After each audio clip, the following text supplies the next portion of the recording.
Hey guys, I know it's been a while once again, and today I just wanted to talk about pretty much just dating and knowing your self-worth.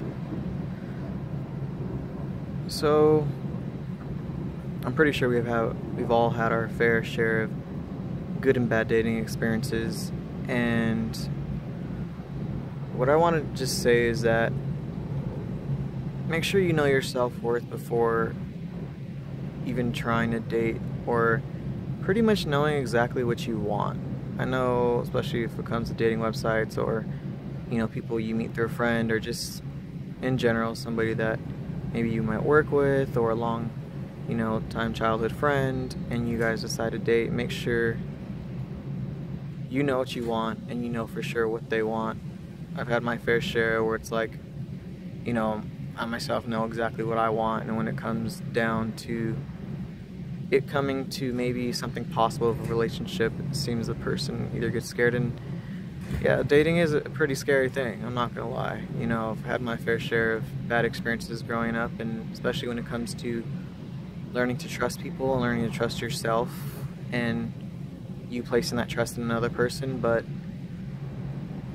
I think with every bad experience comes a good one, and something always comes good out of it. You start to know a little bit more about yourself and appreciate sometimes maybe that person walking away from your life, or just in general. I know, me being let down by a lot of people I try to date, and I think I learned something from each experience, and that I wasn't really ready to date at the time. And I think a lot of it had to do with me trying to fill voids or gaps in my life, and I don't think at the time I really loved myself enough.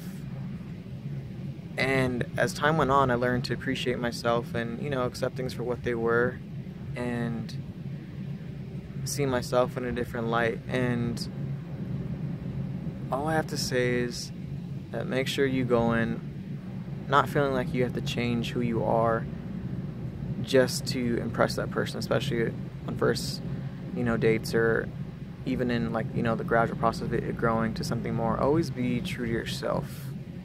Don't feel like you have to change for nobody, because if the person doesn't like you for who you are or what you look like, then obviously 100% they don't deserve you, and you deserve a lot better.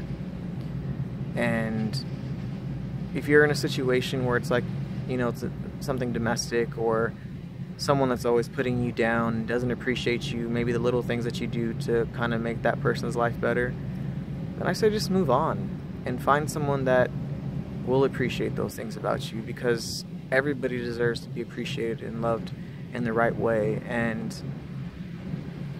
always know what you deserve and what you don't deserve. Sometimes it takes us having to go through a lot to actually realize what we do and what we don't. And that's very important. Don't allow somebody to treat you in a way that you shouldn't be treated. And that's pretty much what I was thinking about. Make sure you know what you want, and don't ghost that person. Especially, I know it's like this new thing, people starting to ghost, and or someone you like, or someone just kind of disappears off the face of the earth. And to me, that's like the most disrespectful thing. And be bold enough, especially if you don't like somebody, to either meet them in person and just let them know how you feel and where you stand. And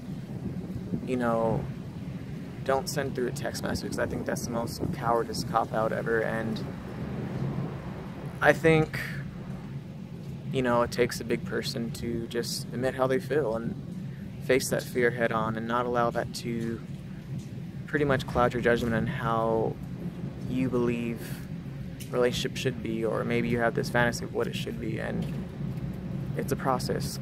Communication is always the most important thing, and that's key to any building relationship, from friendship to something worth more.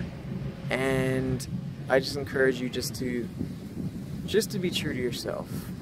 That's a big thing that I stand upon, is being true to yourself and knowing your self-worth and just being positive. And yeah. So until next time, have a good day, and I'll see you later.